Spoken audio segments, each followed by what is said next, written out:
Good morning and welcome to Master Debatin', the show where our guests debate light topics such as politics and religion. I'm your host, Ian Quinn. Yesterday, we tackled the issue of animal testing, and let me tell you, it got heated. Today, we ask our guests another interesting topic. Should eSports be considered a sport? Let's introduce our Master Debaters. On my right is Brody, an avid player of FIFA 19 Ultimate Team, and also is the captain of his professional League of Legends team, working hard each day to be the best in both games.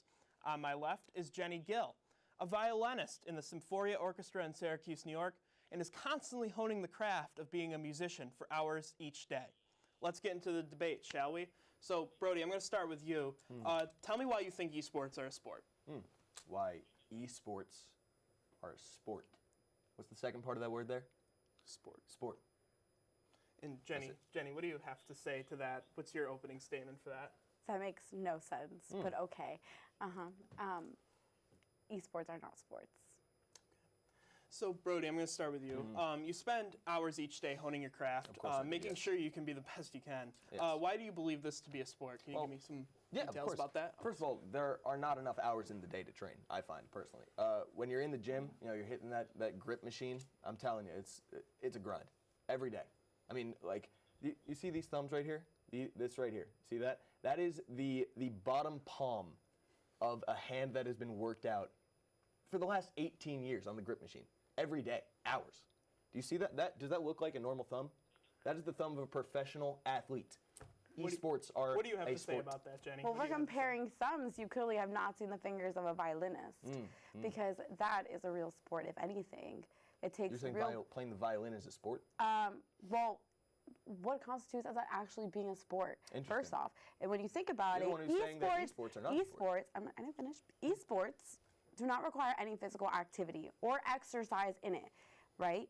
No. But being a violinist, neither does that, right? You just have to know. You practice and you practice continuously for multiple years, multiple hours You call a that week. exercise? And okay. If you're training, what do you? If you're doing a training exercise, It takes concentration.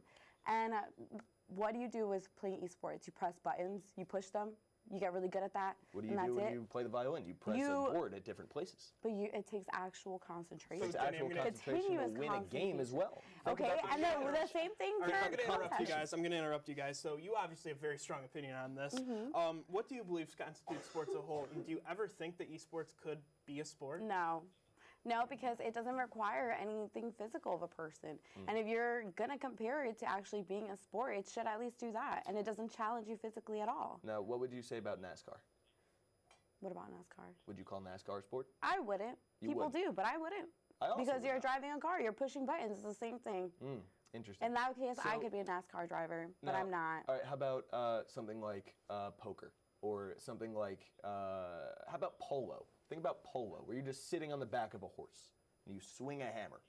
That actually does require some physical activity.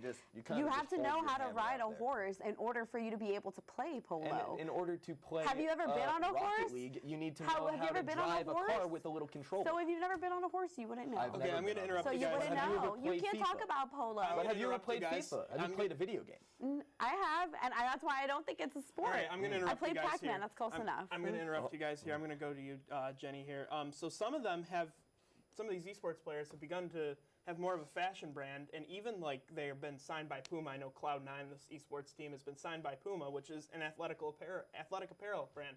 What do you have to say about that? Do you think that influences it or not at all?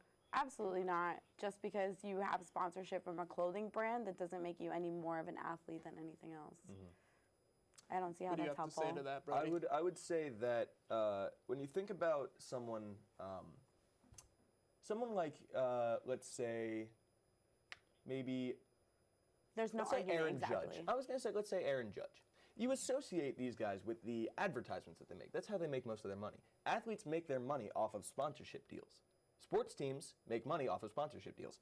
Esports teams are doing the exact same thing. Interesting. But there's a major difference. You don't do anything physical. You sit on your butt and you press buttons. How does that make you an athlete? All right, well... How does that make you worthy of this sponsorship? That's all. It doesn't. That's all very interesting from both of you. So, do you have any final statements? Let's start with you, Jenny. Sure.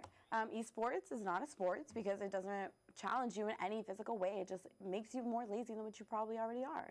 And Brody, what do you have to say to that? 2 teams of 6 trying to figure out a ridiculous objective and trying to outsmart and outthink each other, trying to win. That sounds like a sport to me. Well, unfortunately, that is all the time we have for today. Tune in tomorrow morning where we will have another fiery debate, this one on the pharmaceutical industry. Be sure to follow us on Twitter @MasterDebatin and tweet us with any suggestions for upcoming debates. Thank you for tuning in. Have a good rest of your day.